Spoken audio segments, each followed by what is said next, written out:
अस्सलाम वालेकुम हमारे प्यारे नाजरीन, उम्मीद है कि आप सब खैरियत से होंगे। हमारे चैनल EDUN इन्फो को देखने का बहुत शुक्रिया। हम आपके लिए बेहतरीन इखलाकी कहानियाँ, इस्लामी कहानियाँ और मज़ाहिया कहानियाँ लेकर आए हैं। अच्छी अच्छी कहानियाँ देखते रहने के लिए हमारे चैनल को सब्सक्राइब करें ताकि हमारी नई कहानियाँ सबसे पहले आप तक पहुँचें। हमारे चैनल को लाइक और सब्सक्राइब करें। शुक्रिया। अब चलते हैं अपनी कहानी की तरफ। जब तक सांस तब तक आस प्यारे बच्चों। पुराने वक्तों की बात है। एक गांव से थोड़े फासले पे एक पुराना कुआं था जिस पे बैलों की जोड़ी को जोत कर पानी निकाला जाता, जो खेतों की सैराबी के अलावा गांव की ख्वातीन के कपड़े धोने के काम भी आता था। कभी इस कुएं पे बहुत रौनक होती थी, मगर अब बिजली से चलने वाले ट्यूबवेलों के इस्तेमाल के बाद ये कुआं वीरान पड़ा था। गांव के लोग कभी कभार कचरा वगैरह भी इसमें डाल जाते। मिट्टी और घास फूस भी इसमें पड़ते रहने से पानी की तह काफी कम हो चुकी थी। कुएं के अंदर कभी तो आबी मखलूक काफी थी, लेकिन कुछ सालों से बारिशें कम होने के बाइस पानी आहिस्ता आहिस्ता कम होता जा रहा था, जिससे आबी मखलूक में भी खासी कमी हो रही थी। कुएं के दहाने पे फुलाही का झाड़ी नुमा दरख्त फैला हुआ था, जिसकी शाखें कुएं के अंदर नीचे तक पहुंची हुई थी, जिनमें मुख्तलिफ परिंदों ने घोंसले बनाए हुए थे। ये परिंदे सुबह होते ही अलिफार जाते और शाम होते ही अपने घोंसलों में वापस लौटते। जिंदगी अच्छी गुजर रही थी कि पानी की कमी से कुएं में आबी मखलूक की हालत रफ्ता रफ्ता बिगड़ने लगी। कई जानवर मर गए। कुएं से बाहर भी हालात इतने अच्छे न थे। खुश्क साली से अनाज में बहुत कमी हो रही थी। दरख्तों पे फल भी पकने से पहले ही गिर रहे थे। इंसान जानवर सब परेशान हो रहे थे। तेज लो ने तो पानी के तालाब जोहर सब खुश्क कर दिए थे। अब कुएं के अंदर इकलौता मेंढक ही रह गया था, जिसका नाम सोनी था। एक शाम इसने भी अचानक से बोलना बंद कर दिया तो घोंसलों में मौजूद परिंदों को बहुत परेशानी हुई। सब ने मेंढक को आवाजें दें, सोनी भैया चुप क्यों हो गए? गाओ ना, हम आपकी आवाज सुन रहे हैं। मगर कोई जवाब न पाकर सब घोंसलों से बाहर निकल आए। फुलाही की सबसे ऊंची शाख पे बैठे कौवे तक भी खबर पहुंच गई। वो भी दूसरे परिंदों के पास आ बैठा। सबकी बातें सुनकर कौवा बोला, मैं कुएं के अंदर जाकर पता करता हूँ, तुम लोग परेशान ना हो। कौवा थोड़ी ही देर में कुएं से बाहर आ गया और बताने लगा कि कुएं में पानी खत्म हो जाने की वजह से मेंढक से बोला नहीं जा रहा और उसकी तबीयत भी ठीक नहीं। ये सुनकर सब परिंदे सोच में पड़ गए कि अब क्या किया जाए।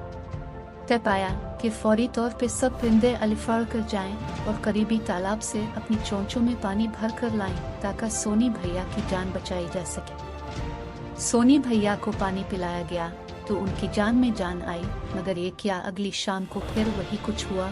सोनी भैया फिर बेहोश होने लगे तो एक बार फिर सब परिंदे जमा हुए।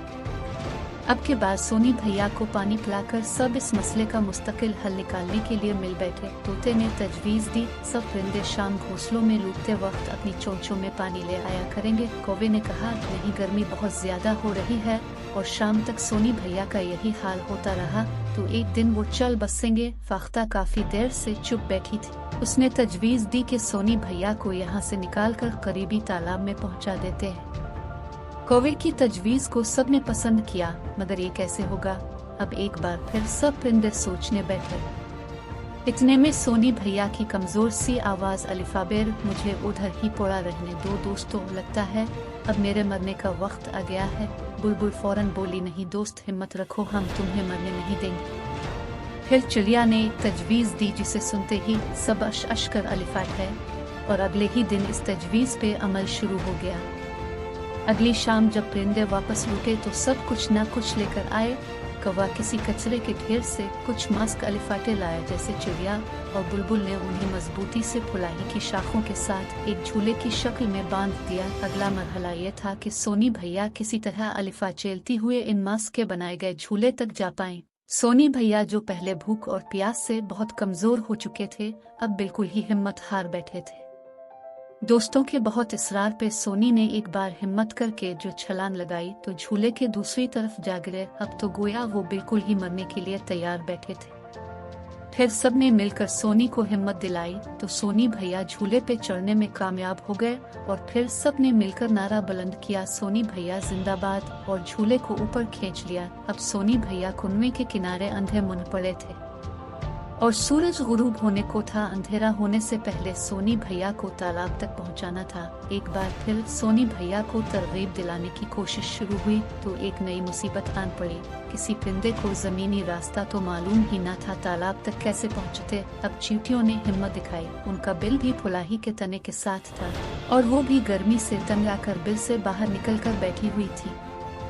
उन्होंने फौरन कुएं से तालाब तक एक लंबी लाइन बना डाली। एक जुलूस की सूरत में सोनी भैया को तालाब तक ले जाया जा रहा था। सोनी भैया दरमियान में तो दूसरे परिंदे आसपास बहुत नीचे अलिफाड़ते हुए नारे लगा रहे थे, सोनी भैया जस्त लगाओ, अल्लाह मियाँ मीन बरसाओ, सोनी भैया जस्त लगाओ, अल्लाह मियाँ मीन बरसाओ, सोनी भैया जस्त लगाओ। सबकी हिम्मत दिलाने पे सोनी भैया भी तालाब तक पहुंच गए और पानी देखते ही अंदर कूद गए। जी भर कर पानी पिया, जान में जान आई तो फिर बाहर आए। सब परिंदे दोस्त उन्हें देखकर बहुत खुश हुए। सोनी भैया कहने लगे, दोस्तों अब सबका बहुत शुक्रिया, आपके हिम्मत दिलाने पे मैं ये बस कर सका, वरना मैं तो कुएं को ही समंदर समझ बैठा था और मरने के लिए भी तैयार था। आपकी हिम्मत और कोशिश से ये सब मुमकिन हुआ। तब कौवा बोला, दोस्त मायूस नहीं होते, आखिरी दम तक लड़ते हैं। मदद करने वाली अल्लाह पाक की जात होती है, वो कोई ना कोई रास्ता निकाल ही देती है।